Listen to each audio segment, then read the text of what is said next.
Hello everyone, welcome to week 11 of this course Metrics and Analytics of Marketing.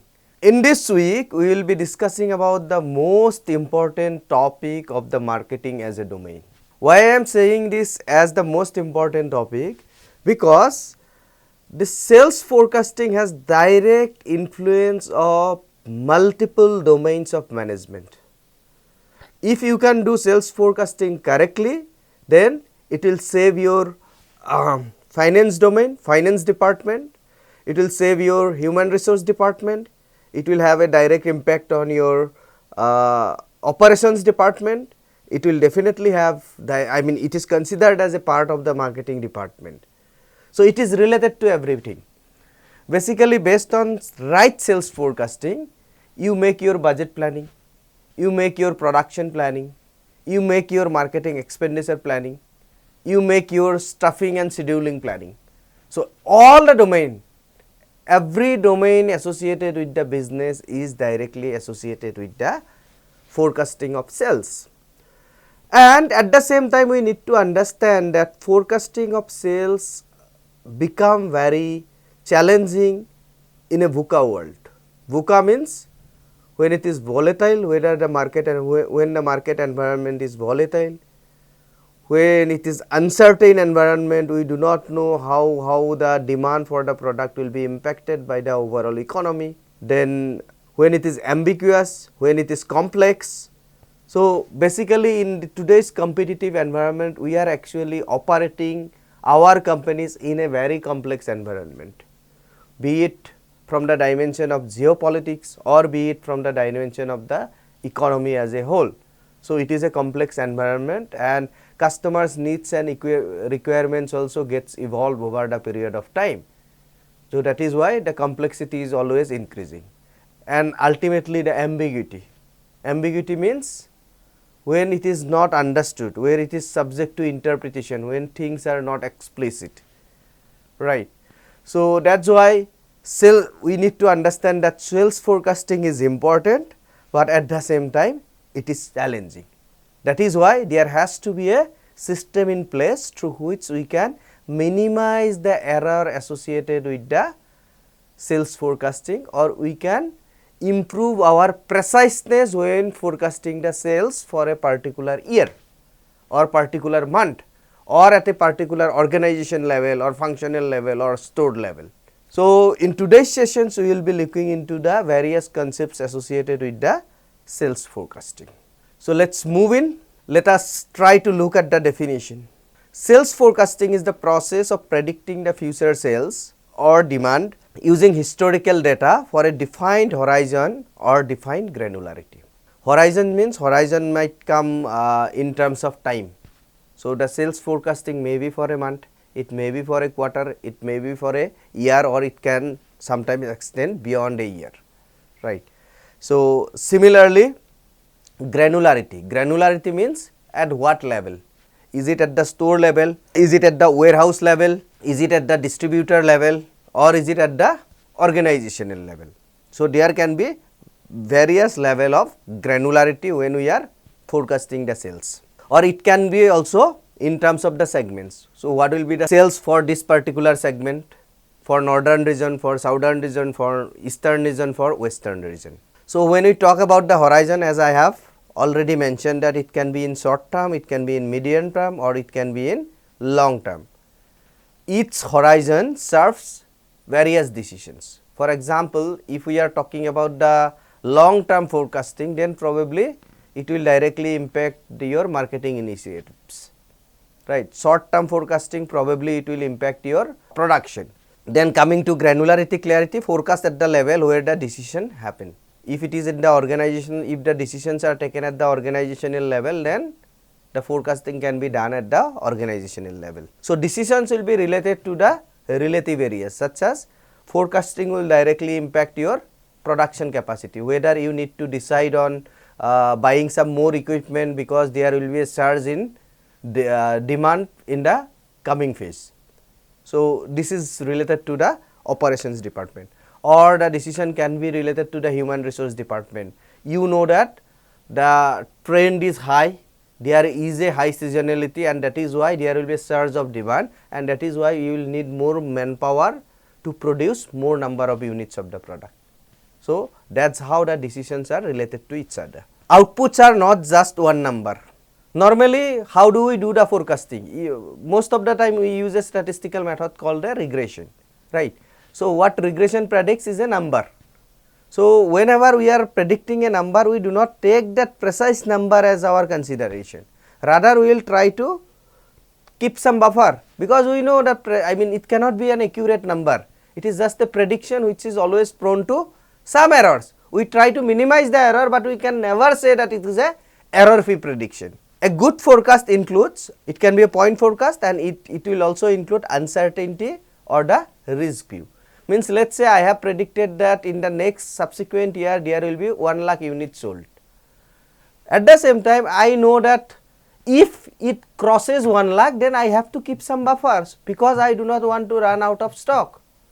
Or at the same time, I also do not want to keep more inventory, because inventory carrying has a cost. Now, let us look at the need for sales forecasting.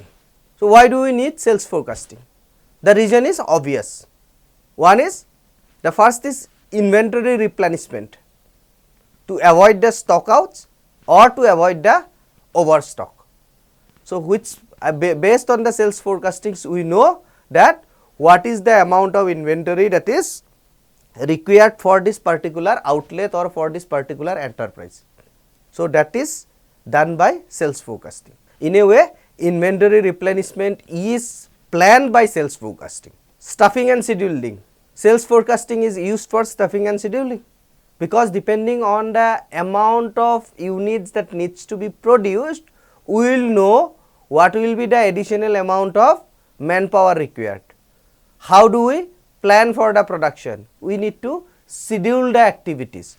So, basically sales forecasting is directly associated with stuffing, and it is also associated with the scheduling of the activities. Next important parameter is, it is associated with the budgeting and cash planning. For the next year, I predict that there will be 1 lakh units sold.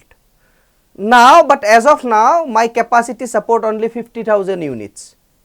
So, there is a possibility that I may have to purchase some new equipment, I may have to rent some more spaces. So, in that case, I will need some more money, right. So, how do I budget that? How do I predict my cash inflow and cash outflow? So, that is dependent on the demand, dependent on the sales forecasting, right. And if new equipment is there required, then in that case, how do I plan my cash? How do I plan my finances? Whether I should increase the equity or I should increase the debt. So, it will also have direct impact on my capital structure. Then it will have direct impact on the campaign calendar planning and expected uplift management, right. So, basically while forecasting the sales, we can forecast this from the dimension of trend, whether it is in the growing phase or shrinking phase, or we can forecast it from the dimension of seasonality. For example, can I find that in the month of December there is always or most of the time there is a higher sale as compared to the other months, average of the other months. Then in that case, for December I have to precisely predict the sales. Now, let us understand these two important concepts associated with sales forecasting. One is called the trend and other one is called the seasonality. So, basically trend, the underlying upward or downward movement over a longer period of time. So, by trend I understand, when I say that trend is growing, that means let us say from the year 2010, every year there is a growth of sales for my product. This is called trend, right. Seasonality is on the other hand, when I find that in the month of December every year the overall sale is more than the average sale of a month. So, that is a seasonality. It is seasonality happens because of some special events which is cyclical in pattern. It is not like this year during this Christmas season sale is more and next year during Christmas season the significant surge is not there. In that case, it is not called a seasonality. So, it has to be cyclical. the same month in every year, if there is a surge in demand, then in that case we term that as a seasonality. Now let us try to understand what creates the trend. So it can be created because of the market growth or decline. The market is growing, the economy is performing better, there is an increase in consumerism, that is why there is a more demand, more and more people are earning money, and that is why there is a growth in demand. It can be because of the distribution expansion. So from tier 1 city I have expanded my business, I have expanded the distribution channel to tier 2. Now the tier 2 people can also buy my product, or I am expanding it to even rural areas. Now the people belonging to rural areas also can get my product conveniently. So that is why it is creating a surge of demand. Then because it might happen because of the brand maturity. As the time passes, more and more people are becoming aware about my product, becoming aware about my brand, and it is becoming acceptable in the overall market. So that is why there is a growth of demand. Pricing power. Every year I am reducing the price of the product. That happens especially in telecom industry or smartphone industry, right. So the price, earlier times only, let us say only 5% of the people could afford for a mobile phone. Let us say back in 2000, only a few people, only 5% of the people could afford for a mobile phone, that's to a feature phone, right. But today, if you look today, I think 95% of the people are having a mobile phone. So it is because of the price. So price of a mobile phone is decreasing as compared to the disposable income of the people. Then competitive positioning. Demand for your brand is increasing because you have earned the superiority in the industry. You are being perceived as a superior brand as compared to the other competitors.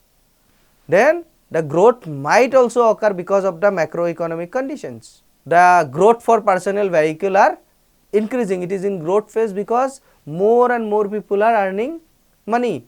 Now more people can afford for a personal vehicle.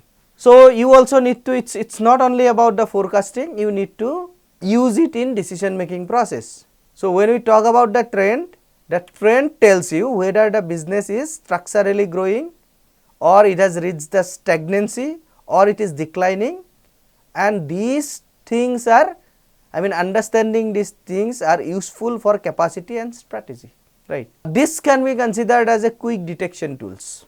So what can be done is, you can plot over time and add the moving average line. So for example, let us say I am having my sales data from the year 2010. So I can see, so if I plot it in a graph, on the x axis I will have the year, and on the y axis I will have number of units sold. Then I can see the graph. Let us say I can easily see the pattern, whether it is in a growing pattern or it has reached a stagnancy, something like that. So that is how we calculate the trend. So what can be done, what has to be done is compare year to year to avoid confusing seasonality with the growth. So whenever we are looking into trend in isolation, then we will compare the year on year growth, because there can be a possibility of seasonality in the month of December. But if that seasonality is there, as we have said, it is cyclical, it will be applicable for every year. So if we look at the year on year data, then that seasonality will not impact our evaluation on the trend. Now let us look into the seasonality dimension. So seasonality is systematic pattern influenced by the seasonal or calendar factors. It can be the quarter of the year, like every year the quarter 2 there is a surge of demand. It can be month and it can be day of the week.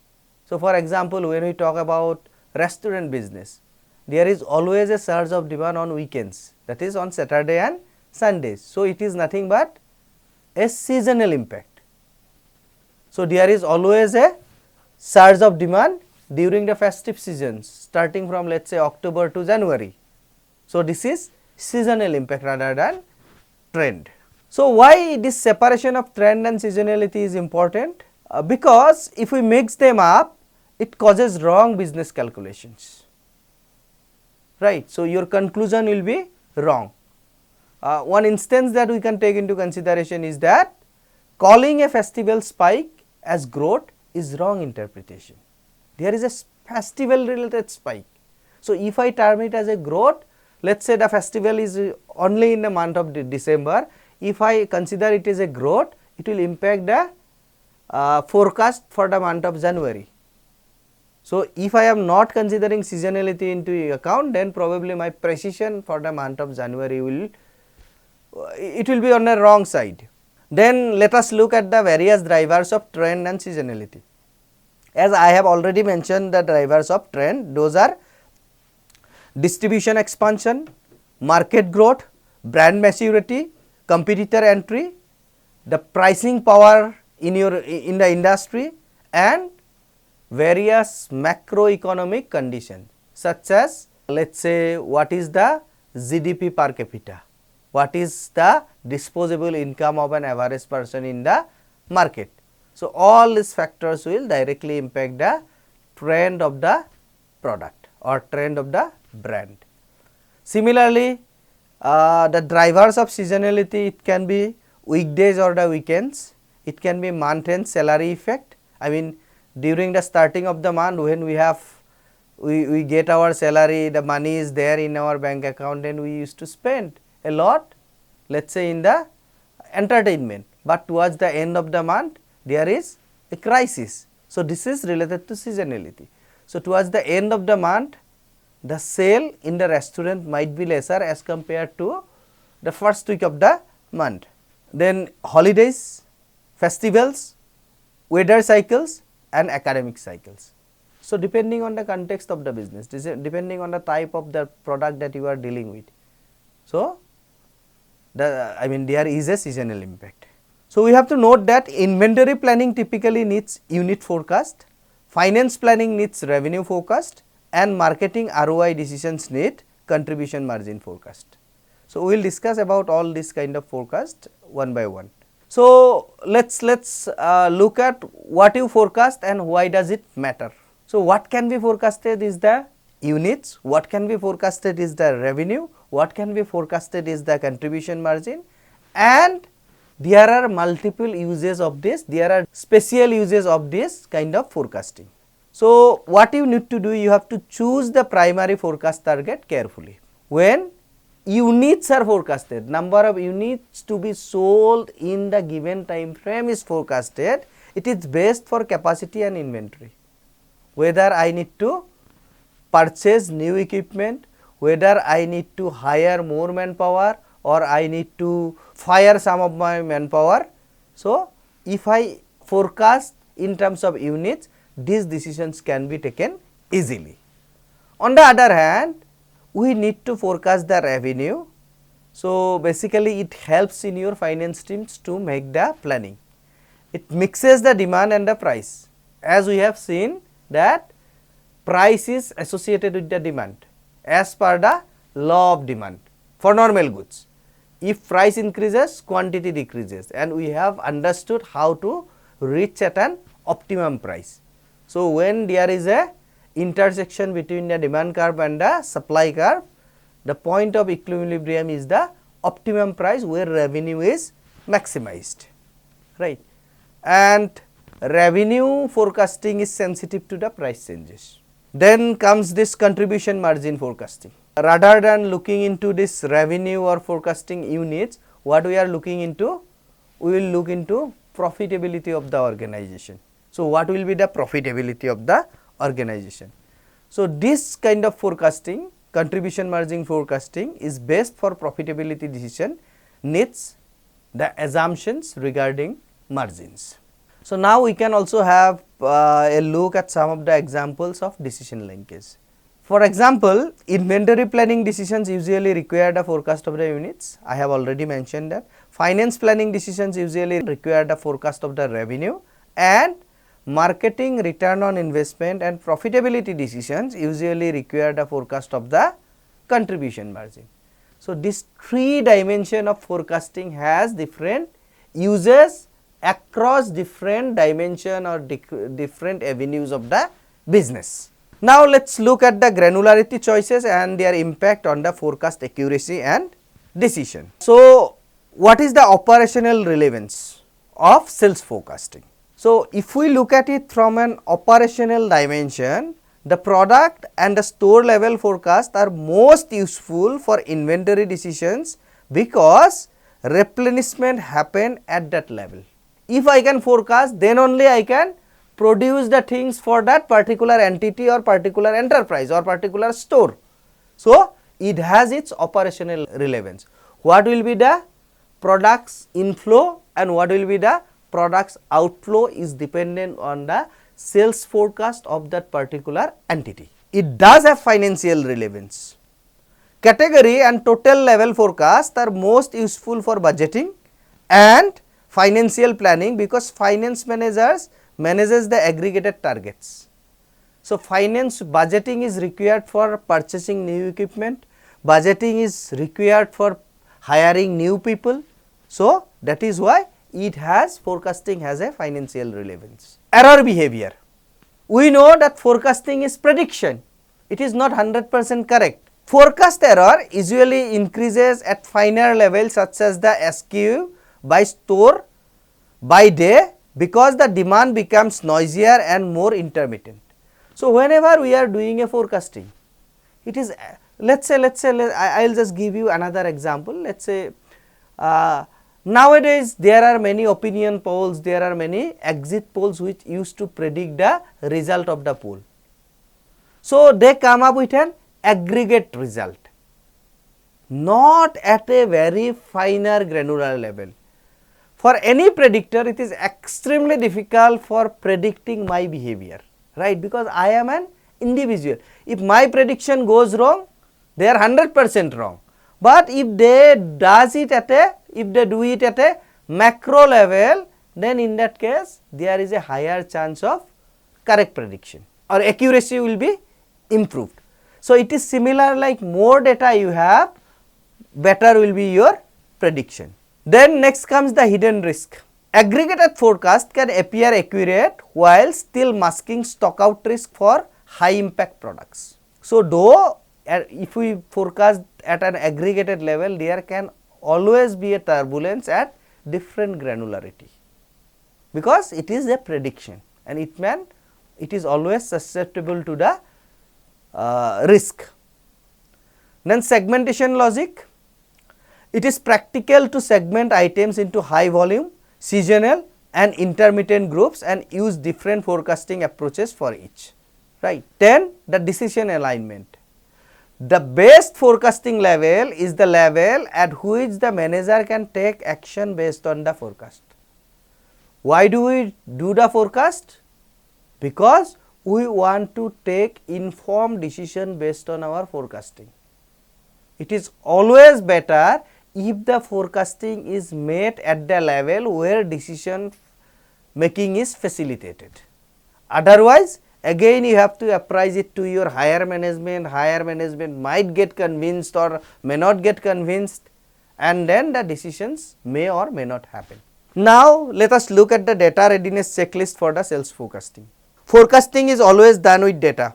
If there is no historical data in place, you cannot quantitatively forecast the sales for the upcoming season, right. So you need to be careful when doing the forecasting regarding the type of data or kind of data that you are expecting. One is the consistency of the definition. There should not be something that in one place we are inputting the data in terms of dollar and another place it is inputted in terms of Indian rupees, or in one place it is the data is in kg, but in another place the data is in pounds. Similarly, the sales should be defined the same way across time, such as gross sales or net sales after the returns. Otherwise, there will be inconsistency and it will lead to wrong result. Then there should be a calendar accuracy. Dates, weekdays, holidays and store open or close status must be correct because calendar errors distort the seasonality. I cannot compare, let us say my enterprise is closed on Sunday or my enterprise is open on Sunday for the half day only, then it will be illogical at my part to equate the same Sunday sales with the Saturday sales. So, it will be illogical. So, that is why that calendar accuracy has to be in place. Third aspect that needs to be taken into consideration is that missing values. So, whenever you are downloading a sales data, whenever you are capturing a sales data, there is a possibility that some of the values will be missing. So, you can use multiple algorithms, you can use multiple methods to impute the missing values or delete the missing values. So, missing data should be investigated because missing due to store closure is different from missing due to tracking problem, right. So, that needs to be investigated and a proper decision, a proper imputation or proper decisions regarding deletion of data needs to be taken judiciously. Then another one is outlier diagnosis. So, spikes or drops should be labeled by cause such as promotion, one time bulk orders, stockouts or data errors. So, there is a special event, not an yearly event, special event at a particular point of time, and there was a surge of demand for your product. So, whenever you are forecasting, that needs to be controlled because it is related to the event. The surge in demand is related to the event, not to the trend or seasonality, right. So, that needs to be taken into consideration. Then change points. Whenever you are forecasting, you need to, how do I forecast? So, forecasting is done with a regression equation. So, what is our assumption? In regression equation, we look into the independent variable and dependent variable. So, whenever we try to find out a relationship between the independent and dependent variable, we assume that rest of the conditions are remaining constant. So, if rest of the things are changing, then that needs to be controlled. So, that is why you need to take into consideration the changing points. For example, there is a trend of growing for demand, but suddenly you have increased the price of the product. So, the price has an impact on sales. So, that is why that change in price needs to be taken into consideration. So, major shifts such as the price policy changes, distribution expansion or channel reclassification should be documented because the sales process changes after such events, right. Now, let us look at the baseline forecast. Baseline means it is similar to a benchmark. So, this is the minimum. So, why baseline matters?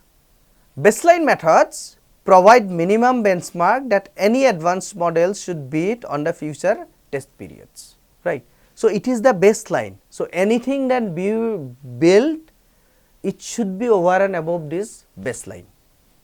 Then there is another simple and straight method called the naive method. So, what is the assumption of the naive method? That whatever happened recently is going to happen in future too, in near future too. So, blindly I will forecast my sales as whatever I could sell in the last year. So, a naive forecast sets all the future forecast equal to the last observed values. Then another special version of naive method is there, that is called seasonal naive method. A seasonal naive forecast sets each forecast equal to the last observed value from the same season, such as the same weekday last week or the same month of the last year. So, because it can incorporate the effect of the seasonality, that is why seasonal naive method is a special version of naive method, and it is slightly better than the naive method because it has the capability of incorporating the seasonal impact. When we talk about the managerial benefits of this baseline forecast, so baselines reduce the over engineering because complex models can fit the past well but forecast poorly. There can be a possibility of overfitting because of the over engineering, right. Then regarding the decision habit, it is always compare your best model against the strong baseline before trusting the model, right. Now, forecasting workflow for the managers. What should be the set of activity that the managers needs to follow in order to come up with a better forecasting? So, first thing is the decision. Start by defining what decision the forecast support. whether the decision supported are related to the inventory planning, is it related to the staffing, or is it related to the budgeting. Based on that, we will start the forecasting. Then you can have the design choices. So, choose the horizon, I mean whether it is short term, medium term or long term forecasting, and level of detail that match how decisions are being made. Then next comes into consideration is the data preparation, which is very important. Clean the data. If there is missing value, either impute it with a proper method or delete that particular row, and build a calendar of promotions, holidays and store closures in order to capture the impact of the events or seasonality. Then model building, create a baseline forecast first, then add an improved model that captures seasonality and events effect. So, basically probably we will start with a trending model, then in that trending model we will also consider the seasonality and the event wise impact, so that we can actually calculate the demand at a more granular in time horizon level. Ultimately, the evaluation and the rollout. As we have said, it is nothing but a prediction, it is always prone to errors. That is why it needs to be evaluated. Okay, so, we need to validate using the time appropriate testing, we need to deploy it, monitor the performance of the model and refresh or retrain when the errors rises. Now, let us look at this baseline sales, incremental sales and lift. So, we have actually discussed all this concept, but this is related when we discuss about the sales forecast as a topic. That is why I am reiterating these concepts. The core idea, the total sales can be understood as baseline sales plus the incremental sales, that we have already discussed. So, what is the formula for incremental sales? It is total sales minus the baseline sales. And what is baseline sales? It is the minimum amount of sales that an organization or any granular level of the organization will achieve irrespective of any advertisement, irrespective of anything else. So, if I look at it from a statistical perspective, because forecasting is related to regression equation, so the intercept of the regression equation is nothing but the baseline sales. Then next one is the lift formula. So, how do I calculate the lift? Lift is calculated by dividing the incremental sales by the baseline sales. So, lift expresses the incremental sales relative to the baseline. Basically, the lift helps us understand the effectiveness of a promotional event. Lift helps us understand the effectiveness of a expansion of distribution network. Lift helps us to understand the effect of price change in the demand. Now, another metric that can be looked into is the cost of incremental sales formula. Cost of incremental sales is calculated by dividing the marketing spending by the incremental sales.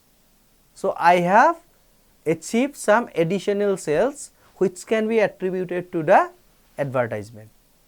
Now, so incremental sales and what is the cost of this advertisement, right. So, both the things needs to be taken into consideration, otherwise in silo they do not have any meaning. So, otherwise if they are looked parallelly simultaneously, then we can answer the questions like whether the advertisement campaign was worth it or not, has it given the required level of incremental sales or not. Then the baseline estimation note, the baseline sales are ideally estimated using control groups, and when that is not possible, historical sales are adjusted for growth and seasonality, often with the linear regression equation. So, basically there will be a dependent variable which is the sales, in this case there will be an intercept which is the baseline sales, there will be some independent variable and the regression coefficient. So, regression coefficients will give you the value of rate at which a change in the independent variable may be let us say expenditure in advertisement, expansion level in distribution channel, expansion level in accessibility, or it can be the price change. So, rate at which change in the independent variable will impact the change in the dependent variable is captured by the regression coefficient. Now, let us quickly look at a case of Roseman store sales forecasting, which is, so if you want to, you can just download the data from the Kaggle. So, what Roseman asked participants to predict 6 weeks of daily sales for 1115 stores in Germany. What was the forecast target? The task is to forecast the sales column for the test set using the historical sales and the store related information available in the data set. So, now why it is considered as realistic? The competition states that the store sales are influenced by the promotions, it is influenced by the competition, it is influenced by the holidays, it is influenced by the seasonality, and it is also influenced by the locality, geographical location. So, all these factors are relevant. So, if we have data regarding all these factors, then we can easily make a linear regression model considering these variables as independent variables and sales as dependent variable. So, what was found? What was fetched out? Weekly seasonality. So, daily retail sales typically show strong day of the week pattern that must be captured to forecast well. So, in a departmental store also, probably during the weekend the sale will be more as compared to weekdays. That needs to be taken into consideration, because you have to keep your inventory ready accordingly. Otherwise, if you keep a flat level of inventory, probably on the weekdays you will run with stock overflow, and on the weekend you will run with stock underflow. Event effects. So, promotions and holidays change the demand temporarily. So, models need event indicators rather than relying only on the time patterns, right. So, let us say there can be special event. For example, there can be a final match, India this one T20 World Cup where India is playing. So, on the final day there can be a surge in the demand, let us say in the liquor shops. So, because they understand this particular event, there can be they have to make themselves prepare for it. Then store closure. Some of the stores are closed on certain days, which affects the observed sales and must be treated differently from the low demand. Let us say my shop is open only for the half day on Sunday, then it will not be logical at my part to compare the Sunday sales with some other day sales, because on other days I am open for the entire day. Then store heterogeneity. So, stores can differ in size, stores can differ in assortment, stores can differ in responsiveness, which makes the store level variation in real modeling issue. So, unless and until we can get into those factors, then it becomes difficult for controlling the uncontrolled variables. So, the error term becomes more prominent as compared to the variation explained to the dependent variable by the set of independent variables. So, method plan for the Roseman. First one is the baseline benchmark. So, what you can do, you can start with a seasonal naive baseline that uses the last observed value from the same weekday as the forecast day, right. Then open or close logic, treat the store open status explicitly. So, close days are not learned as the low demand days. So, that needs to be taken into consideration. Then add key drivers, add the promotion indicators or holiday indicators, because these are highlighted as the drivers in the case of description and data set, right. Then validation approach, ultimately use the rolling origin evaluation. So, your test setup matches repeated forecasting from the past into the future. So, there is always you can divide your entire data set into the training set and testing set, and then probably you can run a confusion matrix to understand the level of accuracy of your model, right. So, this is what for today. This is all about forecasting the sales. So, I will conclude this class with a quote: forecast will never be perfect, but when they are transparent, test validated and tied to the decisions, they turn uncertainty into control to certain extent. Okay. Thank you. I will see you in the next class.